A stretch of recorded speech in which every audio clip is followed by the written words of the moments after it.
I never thought a dry letter from the Homeowners Association could feel like a noose tightening around my daily life, but here I am, staring at the edges of a typed ultimatum that might cost me not just peace of mind but the roof over my head. From the first sentence that morning, the air seemed thicker, like humidity had suddenly learned to weigh on my chest. The threat of foreclosure hung in the balance, a question more chilling than any winter draft. Was the association bluffing with this final notice, or had I truly crossed a line that could erase years of investment and memories? It began innocuously enough, a routine dispute buried in the endless churn of HOA life. The first spark was something trivial, a misplaced planter, a tiny infraction that seemed hardly worth the board's ire. But from that small ember, a wildfire grew, fanned by form letters, escalating demands, and an undercurrent of something darker than simple neighborhood squabbles. Every step I took to comply was met with a stiffer reply, a heavier sentence, until finally the board delivered a formal, final notice that felt like a guillotine's whisper. I recoil now at the official envelope on my desk, its bold header and stern lines conjuring images of foreclosure long before any legal reality. The document references our community's governing covenants, the CCR Section 4.3 mailbox rule, in brutal legalese that feels designed to intimidate rather than clarify. My heart thumps, the sound seeming too loud in the quiet of my living room. How did a dispute over a flower box lead me here? To this precipice where sleep is broken into disjointed dreams of court dates and auctioneers. As I reach for the final notice to read again, the familiar plastic texture of my coffee mug feels strangely grounding. The smell of roasted beans, bitter and warm, cuts through the anxiety. It's petty, I remind myself, this whole Homeowners Association drama should have stayed petty. But now the stakes are enormous. HOA fines gone wrong, they might call it in some internet thread, another HOA nightmare where rigid enforcement eclipses common sense. The question that gnaws at me isn't just whether I owe fines, it's whether this board can truly push me to the brink without legal recourse or public embarrassment. I flip open my laptop and stare at the screen, thinking through every correspondence, every notice and reply I've sent. Their last letter arrived stamped with a date that now feels like a deadline etched in stone, a point of no return. I close my eyes, trying to remember when compliance turned into persecution. Was it the moment the board president fixed her gaze on my mailbox, as if personal offense had been taken at the sight of a simple address number slightly askew? My phone buzzes, but I don't check it. Emails from a property management portal chime periodically, but I fear each alert as though it might be another sanction blow. I go through the association's governing documents again, scanning definitions and clauses, trying to find a foothold. Somewhere in there, hidden like a survival manual, must be a clause or precedence that doesn't doom me to this outcome. After all, the rules are supposed to protect the community, not condemn one of its own to a foreclosure threat that feels more like a vendetta than enforcement. I lean back in my chair and breathe. Outside, a neighbor's lawn mower hums, a reminder that life continues beyond my personal horror show of letters and deadlines. That mundane noise, an almost careless mechanical whir, propels me to sit up straighter. No, this is not some story of defeat. Not yet. If I'm going to navigate this petty HOA nightmare, I need clarity, focus, and an understanding of exactly how we arrived at this brink. The association's final notice, dated May 12th, includes references to accumulated fines, past due amounts, and ominous language about the initiation of foreclosure proceedings. I force myself to read and reread it, not as a homeowner on the brink of panic, but as a strategist in a game that, strangely, demands both legal savvy and emotional detachment. It's a game I didn't choose to play, yet here I am, moving pieces on a board I once thought predictable, simple, domestic. Every clause feels like a gauntlet thrown down. The board agenda excerpt from 2 months ago included language about community aesthetic standards and enforcement priorities, words that now feel targeted at me. Like a pebble that started an avalanche, my offense seemed insignificant at first, but the board's insistence on strict enforcement set a tone that invited escalation. I remind myself that pettiest disputes have toppled reputations, friendships, even finances when pride and rigid rule-keeping collide. I pull up the old letters again, tracing how each response from me was met with increasingly formal replies. First gentle reminders, then warnings, then fines, and finally this menacing last chance notice dripping with legal references. Somewhere in that chronology lies the turning point. Understanding that pivot will be crucial in crafting the precise counterplay I know I must develop if I'm to reframe compliance and authority before the deadline. My eyes burned slightly from staring at the screen, thoughts spiraling through worst-case scenarios. Yet amid the dread, a seed of determination takes root. This isn't just a battle over a mailbox or a set of planted flowers.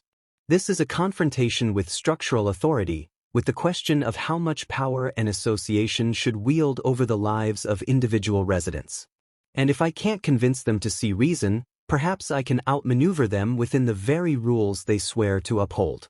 The early days of this conflict play in my mind like a slow-motion rewind. It wasn't dramatic at first. A harmless oversight, the angle of a potted plant, sparked a complaint from a neighbor who seemed eager to please the board president. That's where the Karen neighbor drama element first crept in. A vigilant watcher of every curb and hedge, policing aesthetics with a zeal that bordered on theatrical. I remember the first notice arriving in my mailbox like a slap in an envelope. Nothing severe, just a polite request to adjust the planter's placement to align with some guideline buried deep in the governing documents. At the time, I chuckled, thinking it was harmless bureaucracy. But there was a chill in the air that day, a gray overcast that made the world seem more serious than usual. I tucked the notice into my stack of mail and meant to address it. Days became weeks, and the board's responses grew progressively sterner. I complied, adjusting the planter, then an outdoor rug, then a decorative wreath, each correction followed by another notice citing an infraction I hadn't noticed. I began to see a pattern, not of enforcement for community benefit, but of targeting, and I wasn't alone.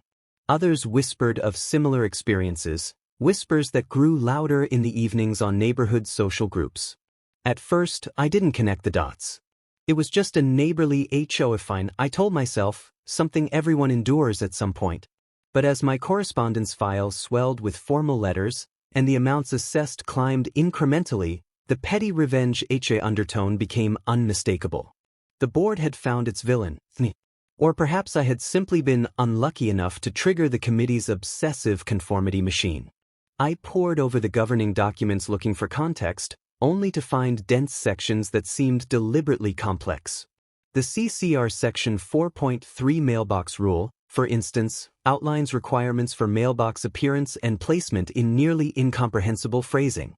I read and reread it, trying to find whether I had truly violated anything at all or had simply been ensnared by ambiguous wording weaponized against me. Around this time, the HOA versus homeowner tension in online communities started feeling eerily familiar. Stories of absurd fines, endless correspondence, and escalation into legal threats popped up everywhere. But this was my life now, not a distant anecdote. The difference between those stories and my situation was that now the final notice dangled foreclosure as a real possibility. This was no longer about a crooked mailbox or misplaced planter. It was about survival within a system designed to enforce order, yet seemingly driven by pettiness and personal vendettas. My days became consumed with scanning documents, organizing timelines, and tracing the board's language for loopholes. A quiet dread settled in my stomach, punctuated by the regular thump of letters landing in my mailbox. The board had something like a vendetta, or at least that's what it felt like. The reminders, warnings, fines, and now this final foreclosure threat, all read like the chapters of a hurricane, each one more intense than the last. I began to notice subtle things, the way the board calendar seemed to align notices with their meetings, how the treasurer's eyebrow raised when my name came up, how the president would glower at me during community events. Maybe it was imagination. Maybe it was real. Either way, the tension between us had grown into something personal, and I felt cornered. My reflection in the laptop screen reveals tired eyes. I sip my coffee, now lukewarm, and try to steady my thoughts. I can't let fear dictate my next steps. Instead, I need to think like someone who understands the rules better than those wielding them. If compliance could be weaponized against me, then knowledge of those same rules could be my shield. Small disputes had widened into a chasm. What started as a trivial complaint about a flower box now had me facing the worst kind of HOA nightmare, the specter of losing my home. Somewhere in that vast stack of letters and clauses is the key to turning this around, and I promise myself I'll find it. If the association thinks a final notice is the end of this story, they haven't accounted for what happens when the targeted homeowner becomes the strategist, sharpening every clause and deadline into tools of reclamation, because this HOA revenge story is just getting started, and the next hours will determine whether I fold or fight back with precision they won't see coming. The following weeks felt like walking through fog. Every time I thought I'd reached solid ground, another rippling wave of correspondence rolled in, shaking me loose again. It was here, deep in the conflict-rising phase of this HOA versus homeowner nightmare, that my survival instincts kicked into gear. I realized dread alone wouldn't save me, strategy might. I went back to basics, charting each notice, deadline, and board action in meticulous order. There was structure here, rules with semantics, and perhaps a weakness. I printed every letter, every fine notice, and yes, that dreaded final notice dated May 12th. I pinned them to the wall in chronological order, a timeline that looked like a conspiracy board on a detective show. Patterns emerged, dates that bumped against grace periods, fees that appeared without clear citations, language that contradicted the association's own bylaws.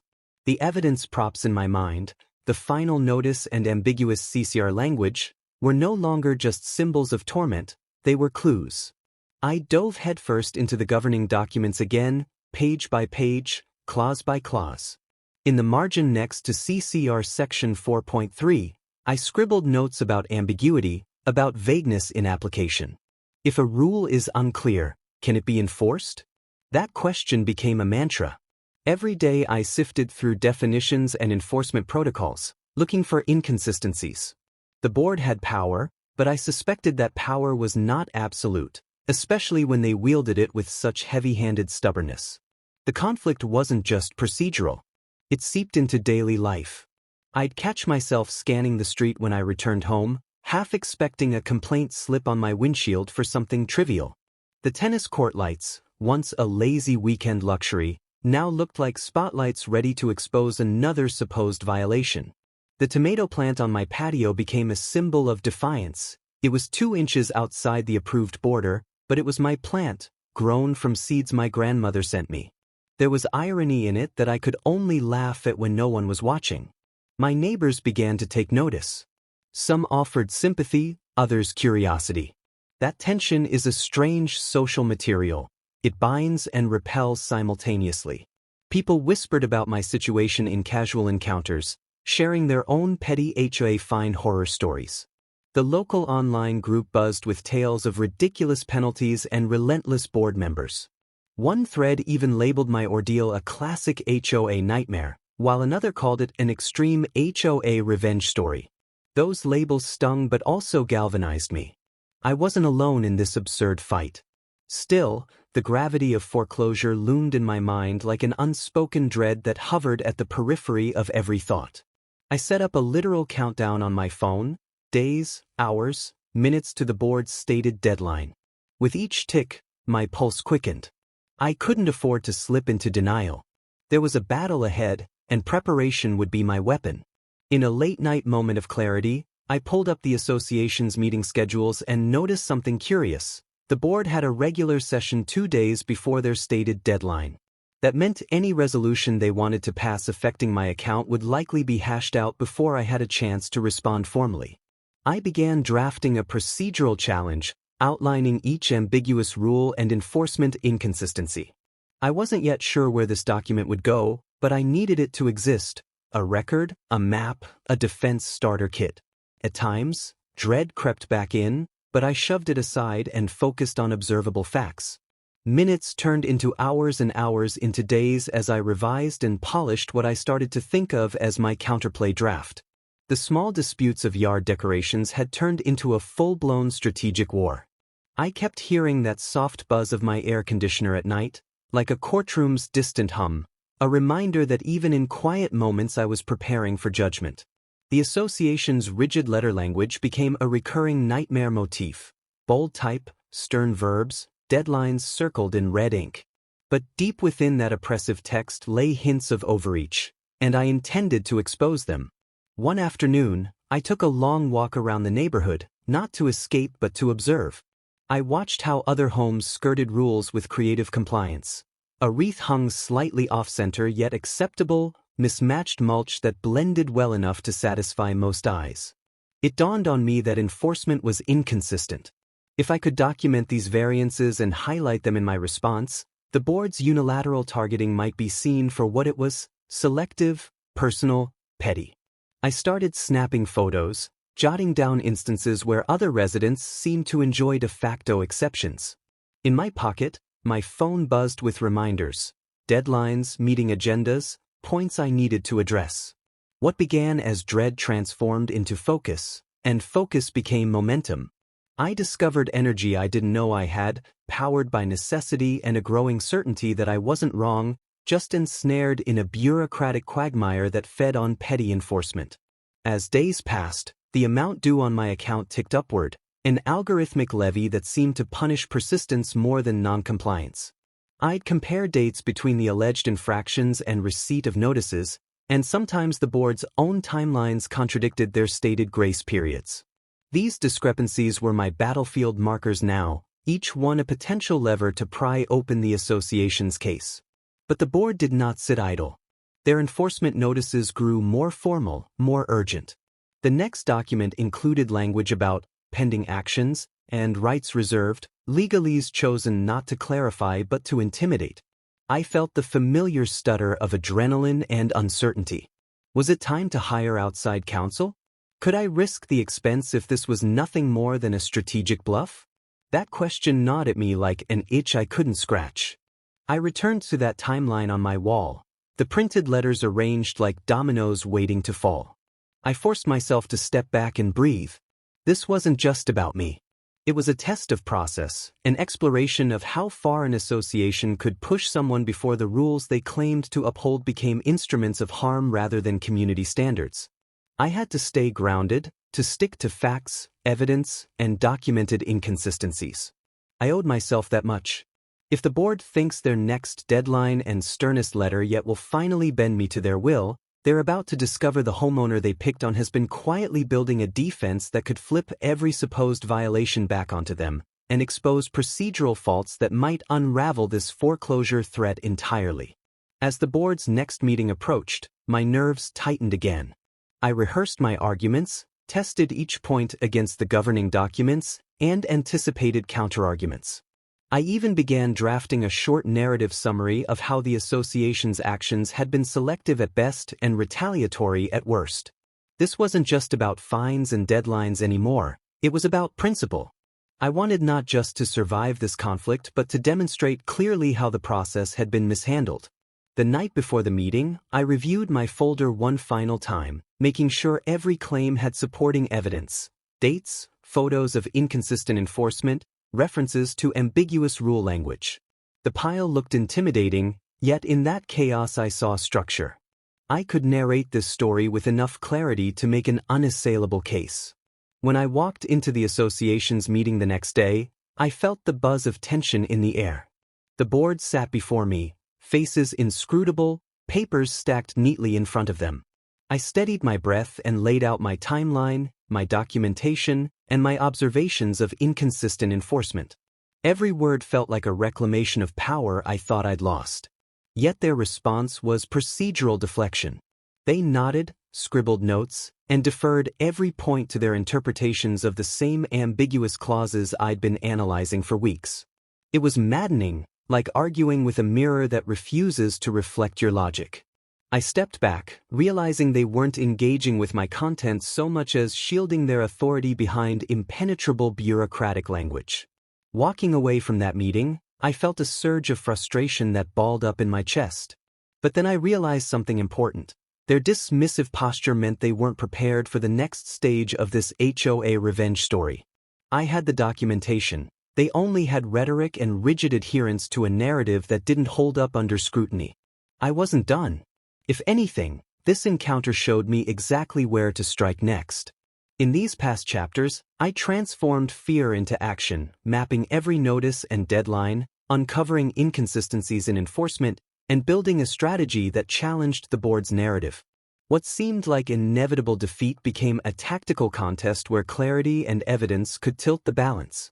With the board meeting behind me, the real work began. I crafted a detailed document that laid out every inconsistency, every questionable timeline, every procedural misstep the association had made. It wasn't angry, it was methodical, factual, and impossible to dismiss without serious consideration. My intent was not just to defend but to reclaim authority over my own compliance story, proving that their approach lacked consistent application. Still, the looming doldrums of dread lingered, that constant background hum of uncertainty about foreclosure and loss. Despite that, I found myself energized, focused, with a precise sequence of steps I believed could shift momentum. I filed my response with the association's official channels, copies to every relevant board member and committee, every page labeled and time-stamped. I watched the clock tick toward the next deadline. The hours passed with agonizing slowness, yet I knew patience was now my ally. The association had received my response, and the next move would reveal whether their threat was procedural or personal. In that interstice between submission and reply, I felt both dread and a thrilling sense of possibility. This was the crescendo of escalation, a clash not of wills alone but of documented truth against bureaucratic opacity. If the association believes its next move will steamroll my defense, they've misread the homeowner who turned every rule into a strategic mirror, and next, they'll have to face their own inconsistencies laid bare. When I filed that detailed response with every documented inconsistency, I knew the coming days would be a quiet kind of battlefield. The board had laid down their gauntlet with rigid deadlines and legal phrasing. Now it was my turn to sit and wait, monitoring every sign that might indicate their next move. Behind the scenes, I imagined them gathered in a sterile room, poring over my submission, debating which corner of their narrative to defend or discard. That silence, uneasy and taut, became almost deafening. My strategy had moved beyond reactive compliance to proactive reframing. I wasn't just disputing individual infractions anymore. I was challenging the association's own process and consistency. The moment my filing hit their inboxes, the dynamic shifted. I started to sense it in the way community chatter changed, the cautious glances from neighbors who had been watching this HOA versus homeowner struggle. Some offered encouragement, others speculated whether the board would escalate further. I tried to stay detached from speculation and focus instead on the facts I had laid bare. But human minds have a way of weaving dread into thoughts when stakes involve one's home. The association's silence stretched like a taut wire. Each day felt like a slow drumbeat, heartbeats synced with the tick of the clock, waiting for an official reply. And then, there it came, a letter with header fonts that looked designed to intimidate, yet beneath the surface, it belied hesitation. Their language was measured, less overtly threatening than previous final notices. It referenced my submission directly and acknowledged receipt of my documented concerns. That shift in tone was telling. It meant my meticulous documentation had forced them to engage with specifics rather than broad-stroke threats. This letter was not victory. Far from it. But it was recognition that my counterplay demanded substance, not just stale enforcement. Even the phrasing, careful, less blunt, constrained by the contradictions I exposed, told me they knew their once automatic punitive language might now open them up to scrutiny. Walking outside that morning, I felt a crispness in the air, the spring light slanting through branches. Nature, in its indifferent choreography, seemed to offer a reminder that life moves forward even when conflict rages. Over the next few days, I drafted what I came to think of as the climax document. A concise synthesis of every rule they'd applied, every inconsistency I had unearthed, and every procedural misstep that eroded their authority to proceed with foreclosure. This was not emotional rhetoric. It was cold logic laid bare, dates aligned against deadlines, photos juxtaposed against fines, clauses stacked against interpretations. My heart raced as I sent it. This was the culmination of weeks of dread, strategy, and relentless document parsing. In crafting the climax of this HOA revenge story, I made sure to temper my language. This was not a tirade, but a surgical strike, precision over passion. I labeled it Response to Pending Actions and Request for Procedural Clarification. Within it, I outlined alternative interpretations of the governing documents that supported my compliance rather than condemning it. I pointed out how ambiguous clauses had been applied selectively and how enforcement varied dramatically across the community. If their intention was fair enforcement, why had my case become so punitive when others seemed untouched by similar infractions? Sending that document felt like stepping onto a stage with no safety net. I pressed send at 2:17 p.m., my finger hovering over the mouse for a moment longer than necessary. An electric tension thrummed in my veins, like the low hum of a refrigerator that never quite went silent. Inside, I braced for the association's next volley, knowing this was the climax, the point where everything assembled through weeks of escalation and retaliation would be tested. Their reply came not as a letter but as an invitation to a special session, a meeting to review my documentation and their interpretation. Immediately, the dread washed over me, heavy as a storm cloud on the horizon. Was this genuine engagement or a procedural trap? I tried to steady my thoughts. Either way, I had prepared for this possibility. I would present my case calmly, with clarity and evidence, not just to defend my home, but to expose how enforcement without clarity becomes tyranny in suburban form. That evening, I laid out my notes on the dining table, printed exhibits, annotated clauses, and a small stack of photos showing inconsistent enforcement. My partner, usually inscrutable on HOA matters, gave me a firm nod, a silent reminder that I wasn't alone. Still, the tension coiled tightly around my ribs. This preview of the special session was the heart of the conflict, the moment where retaliation met the association's authority head-on. I slept fitfully, dreams filled with judges and scales, a courtroom I had never sought but now inhabited by necessity. When morning came, the light through the blinds felt too bright, too insistent. I took a deep breath and prepared to present not just evidence but integrity, a homeowner refusing to be crushed by bureaucratic machinery. The special session was held in a small conference room with polished chairs and an air conditioning hum that felt like a spotlight on every nerve. Board members sat across from me, faces composed, papers in orderly stacks. I unfolded my arguments like a map, guiding them through the timeline, the inconsistencies, the selective enforcement. Every point was tethered to a document, date, or photo, no ambiguous claims, no emotional pleas. The room was silent but for the soft turning of pages and the low murmur of the air conditioner.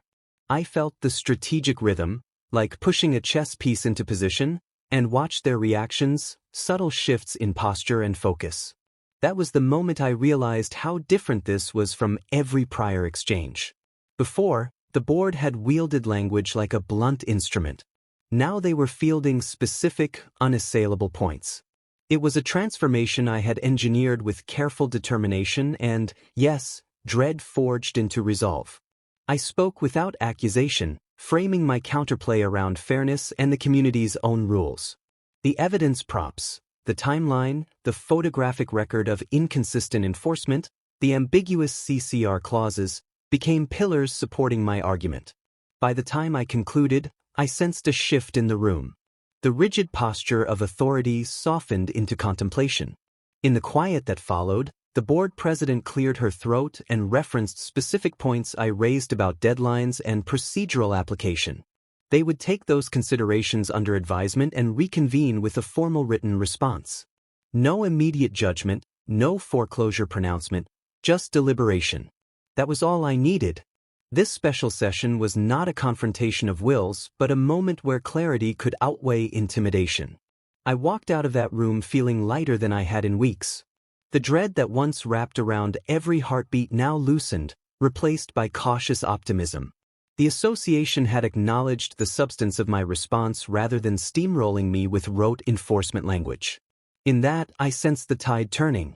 In the days afterward, I reflected on how far this petty HOA drama had come. What began as a simple dispute over a planter, tangled with a neighbor's zeal and a board's strict interpretation of rules, had evolved into something much bigger, a test of procedural fairness and individual rights within the confines of neighborhood governance. I had taught myself every clause and deadline, turning legalese into strategy, ambivalence into action. There were moments when I wanted to scream at the injustice of it all. But I learned that emotion without structure serves only to exhaust. My approach had to be thoughtful, evidence-based, and disciplined. That was my revenge, a satisfying triumph of intellect and persistence over intimidation and ambiguity. I sipped coffee in the quiet of my backyard one morning, the gentle hum of birds overhead, and realized I was no longer reacting to fear. I was embodying agency. The months of dread refined into a calm confidence that no rigid notice, no looming deadline, could reduce me to panic again. Weeks passed until the formal reply arrived from the association. They acknowledged several procedural oversights, clarified ambiguous language, and agreed to reset deadlines in accordance with the original timelines I had outlined. The foreclosure threat was withdrawn. It felt surreal, a home reclaimed not just physically but psychologically. I could breathe again. The weight that once pulled at me every morning had lifted. I reflected on the cost, sleepless nights, tension with neighbors, and the grating, ever-present worry. But I also felt a kind of growth. I had faced the bureaucracy of community governance and turned a potential disaster into a narrative of resilience. I was no longer haunted by the association's letters. I had rewritten their meaning through methodical rebuttal and unwavering resolve. Looking out at my garden, the plants swaying gently in the breeze, I knew this chapter was closed. The HOA nightmare had become a story of endurance and strategy, one where fear met its match in careful preparation and documented logic. I felt gratitude for the support of those neighbors who offered encouragement, and even for the challenge itself, which revealed capacities I never knew I possessed. If you've ever been caught in a petty HOA versus homeowner battle, like, share, subscribe, and turn on notifications, and comment your own HOA experience below to tell the world how you stood your ground. Thanks for watching. And as we close this chapter of foreclosure threats and rulebook battles, stay tuned for the next saga where a community's holiday decoration rule sparks a fierce neighbors from hell showdown over twinkling lights. The tension between tradition and tiny font covenants is about to explode into dramatic new